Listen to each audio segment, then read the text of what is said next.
আসসালামু আলাইকুম, সবাইকে জানাচ্ছি আন্তরিক শুভেচ্ছা। সুপ্রিয় শিক্ষার্থীবৃন্দ, তোমরা কেমন আছো?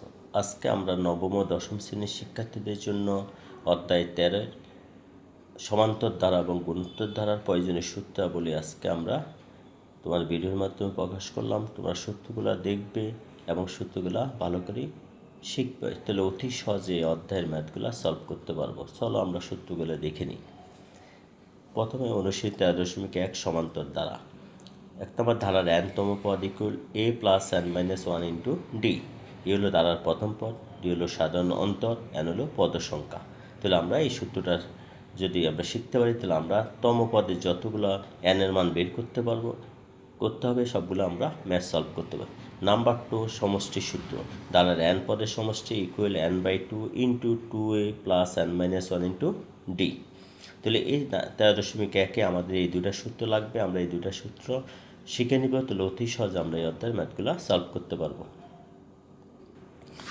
এখন 19.13.2 এর গুণোত্তর ধারা। প্রথম সূত্র, ধারার n-তম পদ equal a r to the power n minus one. এ হলো ধারার প্রথম পদ, আর হলো সাধারণ অনুপাত, n হলো পদ সংখ্যা। নাম্বার 2, আমরা তম পদ বের করার জন্য এই সূত্রটা অ্যাপ্লাই করবো n এর মান নির্ণয় করার জন্য। নাম্বার 2, ধারার n পদের সমষ্টি equal a into r to the power n minus one by r minus one. যখন আর এর মান আমরা অনুপাতে আর এর মান বের করব, সে মানটা যদি 1 থেকে বড় হয় তাহলে আরটা আগে বসবে, আর আর এর মান যদি ছোট হয় তাহলে আরটা পরে বসবে। তো আর এর মান বড় হলে আর আগে বসবে, আর এর মান ছোট হলে আর পরে বসবে। 3 নম্বর সূত্র হলো স্বাভাবিক সংখ্যার সমষ্টি সূত্র। 1 plus 2 plus 3 plus dot dot plus n equal n into n plus 1/2। যেহেতু শেষ পদ n আছে, তাহলে আমরা nটা এখানে বসাবো, n ইন্টু n প্লাস 1/2।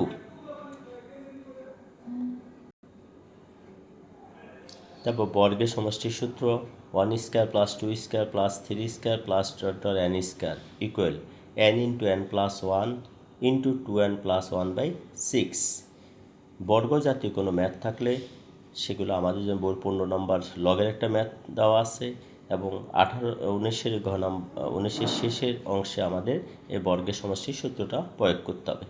এখন আমরা 5 নম্বর সূত্রটা 1 cube plus 2 cube plus 3 cube plus dot dot plus n cube equal n into n plus 1/2 whole square. এটা হলো ঘনের সমষ্টি। এই ঘনের সমষ্টির সূত্রটা আমাদের প্রয়োগ করতে হবে 18 এবং 19 নম্বর ম্যাথে 13.2-এ।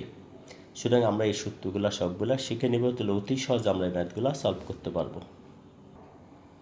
সুপ্রিয় শিক্ষার্থী কিন্তু তোমরা আমাদের এই ভিডিওটা যদি ভালো লেগে থাকে, তাহলে তোমার বন্ধুদের মাঝে শেয়ার করে দিবে। তোমার বন্ধুরা সূত্রগুলো দেখে শিখতে পারবে এবং তারাও তো উপকৃত হবে। সবাইকে ধন্যবাদ।